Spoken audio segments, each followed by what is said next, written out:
ದೊರೆ ನೆನ್ನೆ ರಾತ್ರಿನೂ ಮಾತ್ರೆ ನುಂಗಿಲ್ಲ, ಈಗ್ಲಾದ್ರೂ ತಕೊಳ್ಳಿ.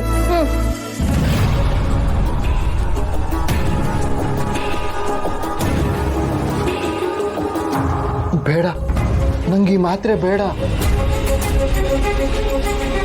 ದೊರೆ ಯಾಕೆ ಹಿಂಗೆ ಆಡ್ತಿದ್ದೀರಾ? ಮುಂಚೆ ಎಲ್ಲ ಇದೇ ಮಾತ್ರೆ ತಗೋತಿದ್ರಿ ತಾನೆ, ಈಗ ಯಾಕೆ ಹಿಂಗೆ ಅಂತಿದ್ದೀರಾ? ಈ ಮಾತ್ರೆ ತಗೊಂಡ್ರೆ ಒಂಥರ ಆಗುತ್ತೆ.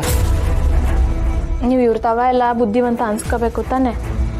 ಬುದ್ಧಿವಂತ ಆಗಬೇಕು ಅಂದರೆ ಈ ಮಾತ್ರೆ ತಗೋಬೇಕು.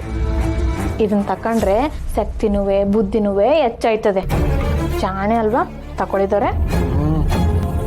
ನಂಗೆ ಬೇಡ, ಇದನ್ನ ತಗೊಂಡ್ರೆ ನನಗೆ ನಿದ್ದೆ ಬರುತ್ತೆ. ಧರೆ ಚಂದಾಗಿ ನಿದ್ದೆ ಮಾಡಿದ್ರೆ ತಲೆ ತಂಪಾಗಿರ್ತದೆ.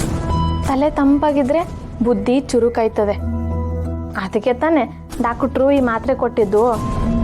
ಆ ಪಾಪಿಗಳೆಲ್ಲ ನಮ್ಮನ್ನ ಮನೆಯಿಂದ ಆಚೆ ಹಾಕಿ ಒಳ್ಳೆ ಭಿಕ್ಷುಕರಿಗೆ ಹಾಕ್ದಂಗೆ ಊಟ ಹಾಕ್ತವ್ರೆ. ಆದರೆ ಅವ್ರು ಈ ಮಾತ್ರೆಗೆ ಮಾತ್ರ ಮೋಸ ಮಾಡ್ತಿಲ್ಲ. ಒಂದ್ ವೇಳೆ ಈ ಮಾತ್ರೆ ಕೊಟ್ಟಿರ್ಲಿಲ್ಲ ಅಂದ್ರೆ ನಾವೇನು ಆಚೆ ಹೋಗಿ ತಗೊಳಕಾಯ್ತಿತ್ತ? ಏನೋ ನಮ್ಮ ಪುಣ್ಯ ಅನ್ಕೋಬೇಕು, ಈ ಮಾತ್ರೆನಾದ್ರೂ ಕೊಡ್ತವ್ರಲ್ಲ. ಇದನ್ನ ತಕೊಂಡು ಒಳ್ಳೆ ನಿದ್ದೆ ಮಾಡಬೇಕು. ಎಲ್ಲ ಸರಿ ಹೋಯ್ತದೆ. ತಕೊಳ್ಳಿ. ನೀನು ಹೇಳ್ತಾ ಇದೀಯ ಅಂತ ತಗೋತೀನಿ. ಎಲ್ಲಿ ಜಾಣ. ಈಗ ಮಲ್ಕೋಬೇಕು.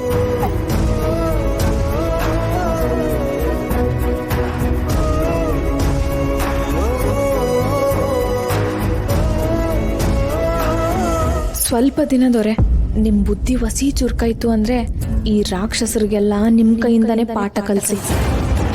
ಮಾಡಿರೋ ಅನ್ಯಾಯಕ್ಕೆ ಅವ್ರ ಉಸಿರಿರೋ ಗಂಟನೂ ನಿಮ್ ಪಾದ ತೊಳ್ಕೊಂಡಿರಂಗ್ ಮಾಡ್ತೀನಿ.